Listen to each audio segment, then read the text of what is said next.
नमस्कार शेतकरी मित्रांनो, आपली शेती यूट्यूब चॅनलवर आपले स्वागत आहे. मित्रांनो, खूप सारे शेतकरी UPL कंपनीचे उलाला या कीटकनाशकाचा वापर करतात. तर आजच्या या व्हिडिओमध्ये आपण उलाला या कीटकनाशकाविषयी संपूर्ण माहिती घेणार आहोत. यामध्ये कोणकोणते घटक आहेत, याचा वापर आपण कोणकोणत्या पिकावर करू शकता, पिकाच्या कोणकोणत्या अवस्थेमध्ये याची फवारणी करायला पाहिजे, तसेच उलालामुळे कोणकोणत्या किडीचे नियंत्रण होते, याचे फवारणीचे प्रमाण किती आहे, कंपनीने याचे फवारणीचे प्रमाण कोणते सांगितले आहे, फवारणीनंतर किती दिवस याचे रिझल्ट टिकून राहतात, अशा प्रकारची संपूर्ण माहिती आपण ह्या व्हिडिओमध्ये घेणार आहोत. त्यामुळे मित्रांनो, व्हिडिओ संपूर्ण बघा. माहिती उपयोगी वाटली तर व्हिडिओला एक लाईक अवश्य करा. तसेच चॅनल पण सबस्क्राईब करा, जेणेकरून असेच माहितीपूर्ण व्हिडिओ तुम्हाला यानंतरही दिसत राहतील. तर मित्रांनो, सुरुवातीला आपण बघूया उलालामध्ये कोणते घटक आहेत. तर मित्रांनो, उलाला कीटकनाशकामध्ये फ्लुनिकामेड 50% हा घटक असतो. उलाला हे कीटकनाशक विशेष करून रस शोषक किडींचे मोठ्या प्रमाणावर नियंत्रण करते.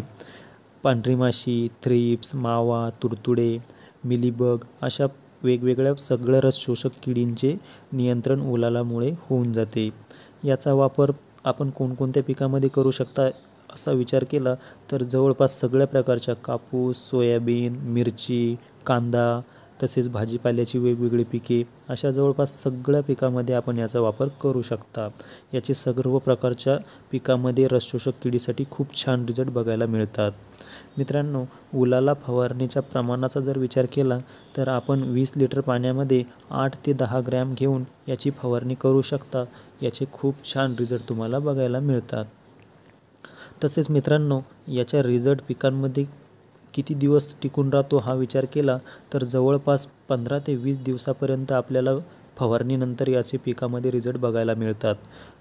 तसेच कपाशीमध्ये जर आपण याचा वापर करणार असाल तर आपण दुसऱ्या फवारणीच्या वेळेस उलालाचा वापर करू शकता.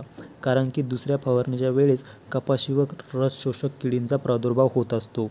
ह्या वेळेस आपल्याला खूप मोठ्या प्रमाणात मावा, थ्रिप्स कपाशीवरती दिसतात आणि माव्याचे नियंत्रण बाकी इतर कोणत्याही कीटकनाशकापेक्षा उलालामुळे जास्त प्रमाणात होताना दिसते. त्यामुळे आपण कपाशीवर नक्कीच याचा वापर दुसऱ्या फवारणीमध्ये करायला पाहिजे.